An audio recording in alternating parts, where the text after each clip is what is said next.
RadioNOW 100.9's Indy Connection with Emily Metheny.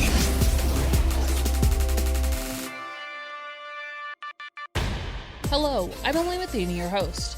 April is Donate Life Month, and within this month, there is a week specifically dedicated to pediatric transplants. In Bloomington, there's an organization named Children's Organ Transplant Association, or COTA, and they happen to be celebrating their 35th birthday this month as well. To celebrate, I had the opportunity to talk with Rick Lofgren, COTA's CEO and president, about his journey with the organization and what Donate Life Month means to transplant recipients and their families across the U.S. This interview was recorded on April 12th. I started in August of 1998, so I'm in my 23rd year here. And prior to that, I worked for a hospital in Lansing, Michigan, that while we didn't do transplants, we had a pretty big cancer center there, and a lot of bone marrow transplant patients started at Sparrow Hospital and then went to other hospitals throughout the state of Michigan. So it's been something that's been on my mind, and I had a cousin that had a bone marrow transplant back in 1976. His family lived in Kokomo, and so it's been part of our family's history for quite some time. So, Rick, can you tell me a little bit about COTA and its history? Absolutely. Well, Emily, we were founded here in Bloomington, Indiana in 1985 following a fundraising campaign for a little boy that had a disease, biliary atresia. It's a fairly rare disease that impacts about one child out of every 15,000. And unfortunately, at that time, there were not many transplant centers in the United States that were doing liver transplants on pediatric cases. And so while his family was treated at Riley Hospital, they actually were listed for his liver transplant at the University of Wisconsin Medical Center in Madison. So as this family was trying to deal with all the things that go along with transplant, one of their friends in the Bloomington community said, "We've got to help this family. Their insurance won't cover all this." So a fundraising campaign started. And since that time, and that was in 1986, we've helped more than 4,000 families across the country, and several hundred of those families are Hoosiers. But we've raised in excess of $130 million to help those families over the past 35 years. When a family chooses to work with COTA, what does that mean for the family? What all comes with working with COTA?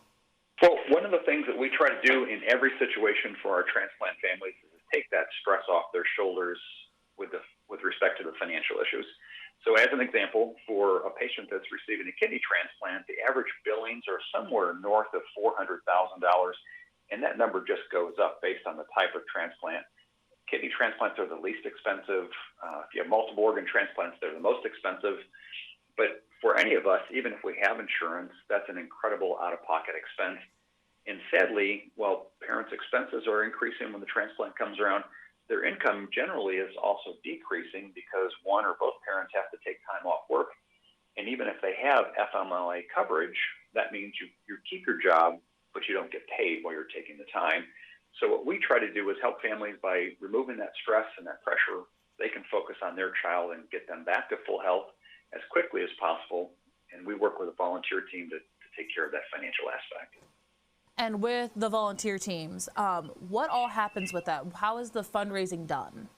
During the pandemic, fundraising has changed pretty dramatically for every charity in the United States, but we were set up to do this kind of work prior to a year ago, March. So we have all kinds of fundraising activities that can be done online. We provide a donation page for each of our families and their volunteer team so that they can share what they're doing. But right now, most families are using online fundraising or virtual events to raise money.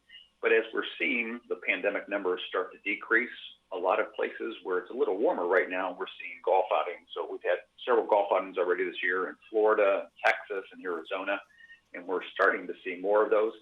But by and large, virtual fundraising activities are pretty common right now, and we have more than a dozen different options that volunteer teams can choose that can be very successful in raising several $100 up to several $1,000, and we've seen them be very successful over the past year. And with us coming out of the pandemic, do you think that virtual fundraising side is still going to be there as we go forward? You know, I think it will be for most charities. For COTA, that's something that we've been doing for a very long time, and so that will just continue to be part of what we do to help families. The interesting thing is that the actual fundraising sites that we provide, that's about 10% of what we do. And so I think that will be a big piece of what continues But I think people will be excited about getting back together and doing live events. I know our local school does a lot of outdoor fundraising activities in the summertime, and I think that will become much more common. And then as we move to the fall and into the winter, when it's a little harder to do those kind of things here in Indiana, I think it will go back a little bit more towards the indoor events and virtual events. But I think people are going to be very cautious for the next several months going forward until we all have a little more comfort level with where we're going to be gathering in larger groups, especially indoors. Can you explain a little bit about how the fundraising side of COTA works for the families and how those funds go back directly to the families? Absolutely.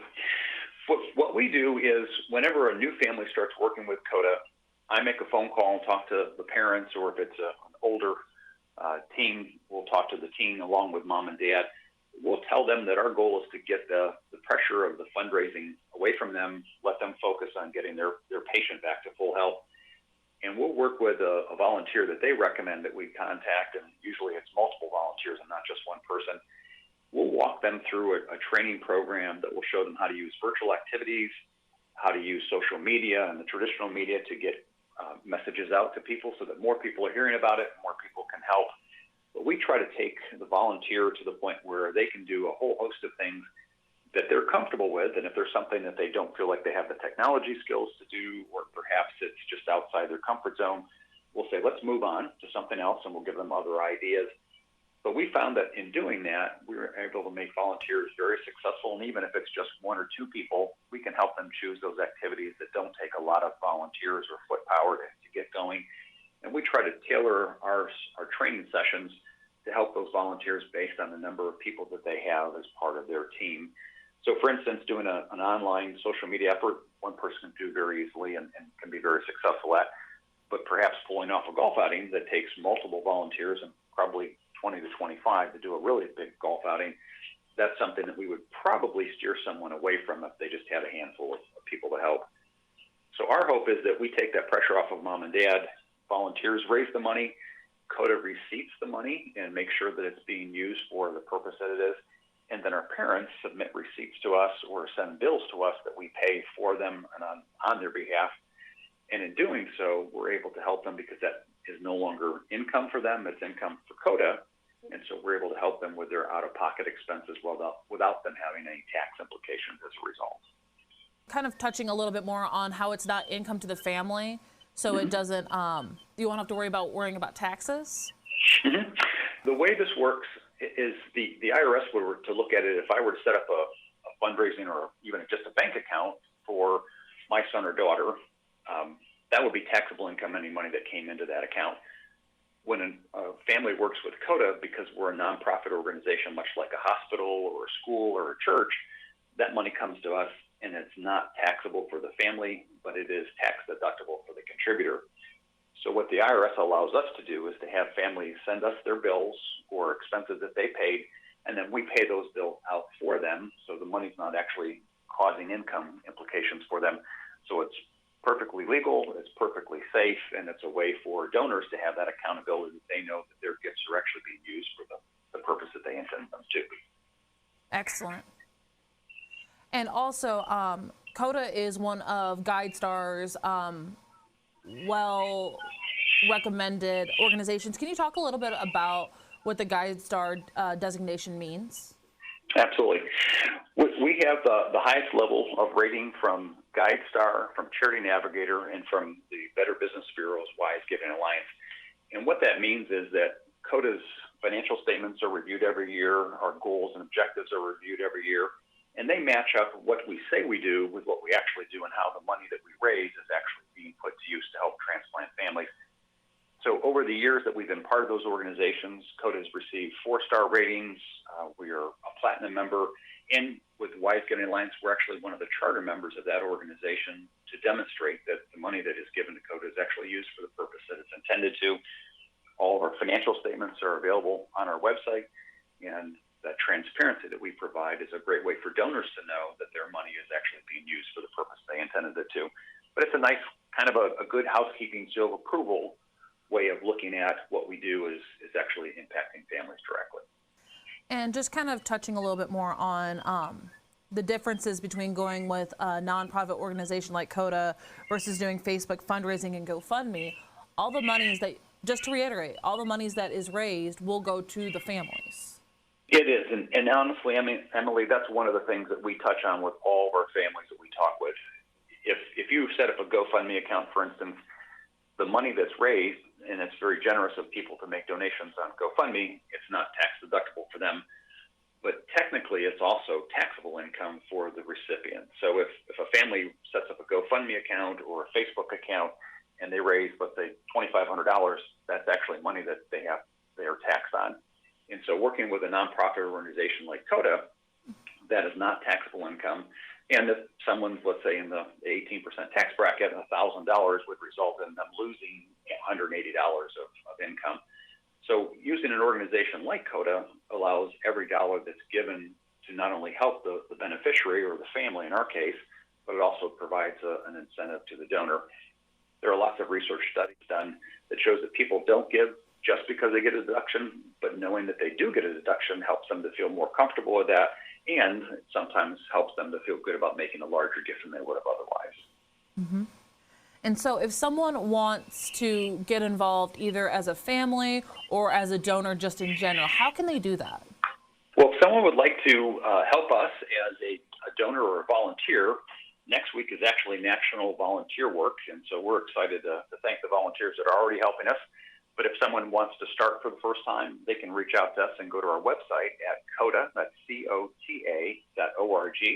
or they can call us at 800-366-2682, and we'd be happy to connect them either with a family in their community or to help families all over the country. We can show them how they can do that either as a volunteer or a contributor.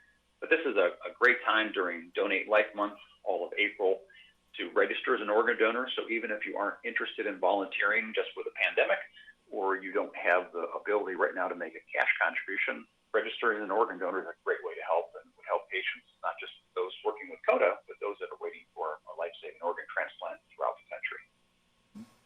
And you kind of brought it up with Donate Life Month. Why is there a month dedicated to raising awareness and teaching others about Donate Life? You know, that's a great question. When I started 22 years ago, it was Donate Life Week. It was that new. And so several years ago, it expanded to Donate Life Month. Right now, there are more than 110,000 Americans who are waiting for a life-saving transplant. And right here in Indiana, there are more than 1,100 people that are waiting for a transplant. During the past several years, Donate Life Indiana is an organization that works to register Hoosiers. And there are more than 4.25 million people that have registered to do that. So a vast majority of our state's residents have registered to be a donor. But the truth is, it's easier to raise money than it is to get an organ donor. And so we encourage people to register as a donor, let your family know that. You can share your decision when you register online at registerme.org.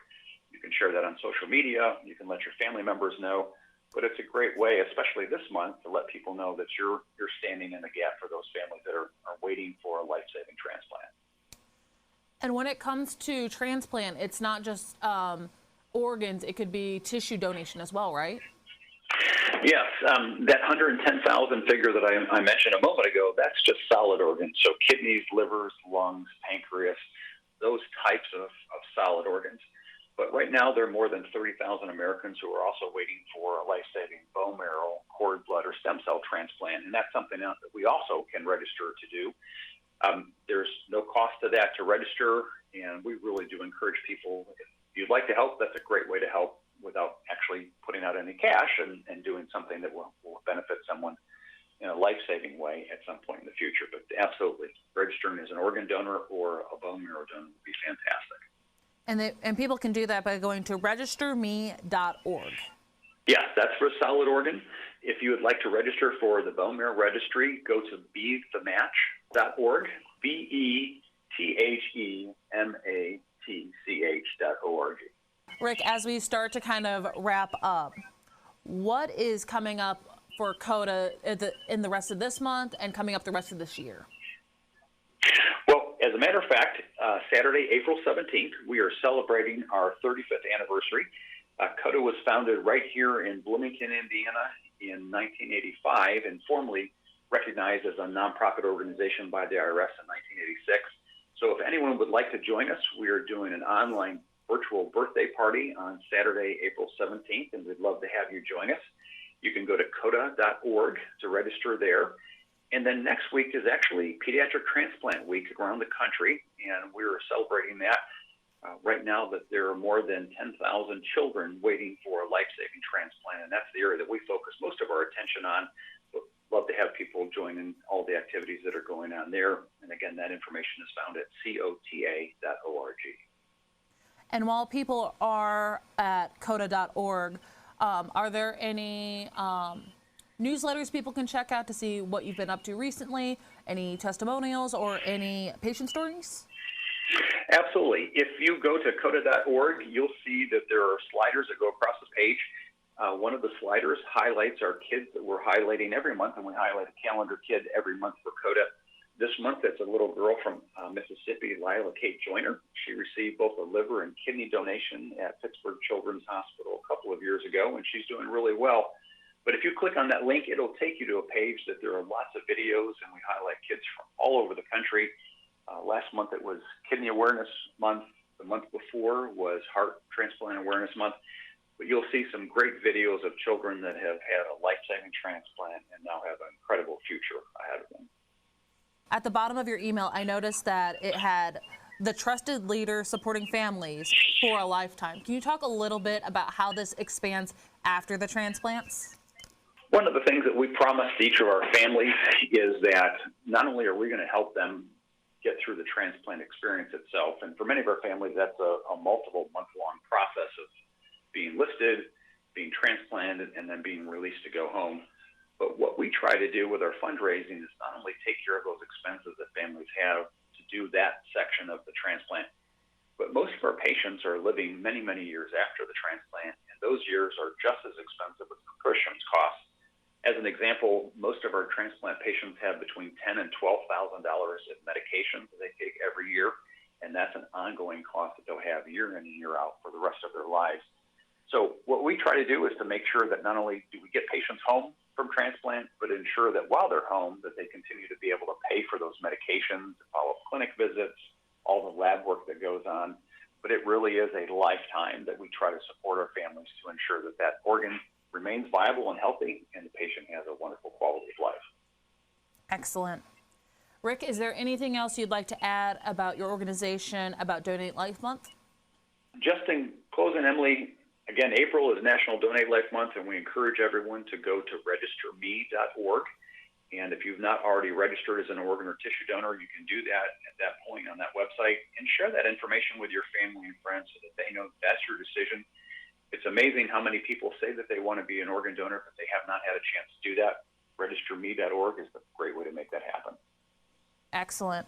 And then as we celebrate COTA's 35th birthday, the biggest thing for you, what is the biggest thing you want someone to take away from our conversation about organ donation in general? Well, I think probably the biggest takeaway of all this is that we each have the opportunity to save as many as 8 people with our organ donation. So having people register as an organ or tissue donor at registerme.org will make that life-saving impact when we no longer need to worry about it. And I encourage folks to go to registerme.org to do that, or go to COTA.org and see some of the patient families that are benefiting from these life-saving gifts.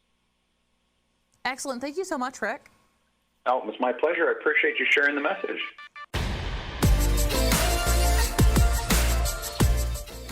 Don't forget to register to become an organ donor at registerme.org. You can also register to donate bone marrow at bethematch.org. To volunteer with COTA or learn more, visit COTA.org.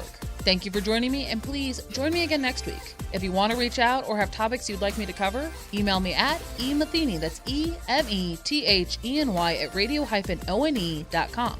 Or you can hit me up on Twitter at EmilyDoesVideo. Until then, have a great week. Radio Now 100.9's Indy Connection with Emily Metheny.